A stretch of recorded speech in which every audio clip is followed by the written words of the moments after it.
Selamat sejahtera kepada cikgu dan rakan sekalian. Hari ini saya nak bentangkan faktor yang mempengaruhi pembuatan keputusan. Faktor kedapatan maklumat merupakan data-data yang perlu ada dalam membuat sesuatu keputusan.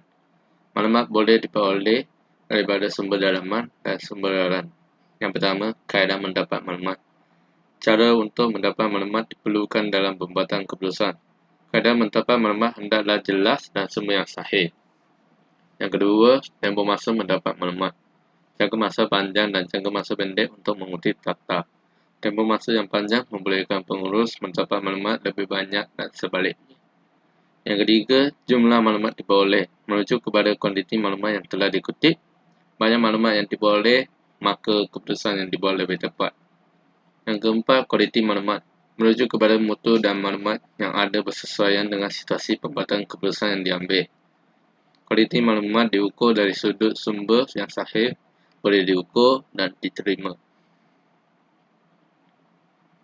Faktor kecekapan pembuat keputusan. Yang pertama, personality. Sifat peribadi pembuat keputusan terdiri daripada konservatif dan kesempurnaan. Personality konservatif lebih hati-hati dalam membuat keputusan berisiko tinggi. Yang kedua, kebijaksanaan. Merujuk kepada pembuat keputusan mempunyai pendidikan, pengetahuan, dan pengalaman dalam bidang berkaitan dengan keputusan yang dibuat. Yang ketiga, nilai-nilai yang diamalkan digunakan oleh pembuat keputusan dan dipengaruhi oleh persekitaran, agama, budaya, dan falsafah pembuat keputusan.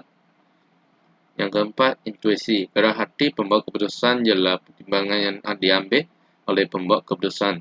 Keputusan yang dibuat bersandarkan pengetahuan dan pengalaman yang telah sedia ada. Yang kelima, kreativiti.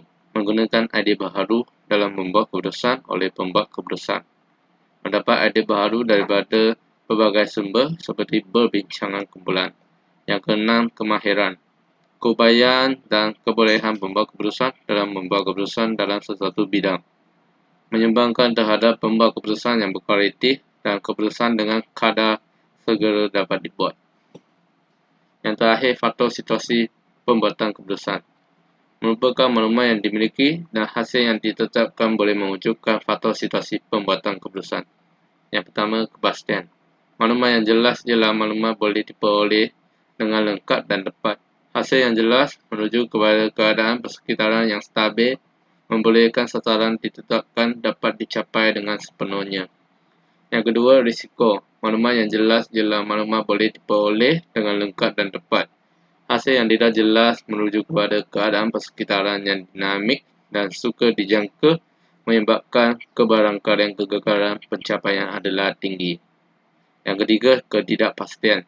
Maklumat yang tidak jelas disebabkan tiada pengalaman membuat keputusan sebelum ini.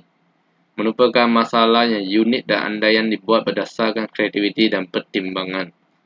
Hasil yang jelas merujuk objektif yang boleh dicapai berdasarkan faktor persekitaran yang stabil. Yang terakhir iaitu kesamaran.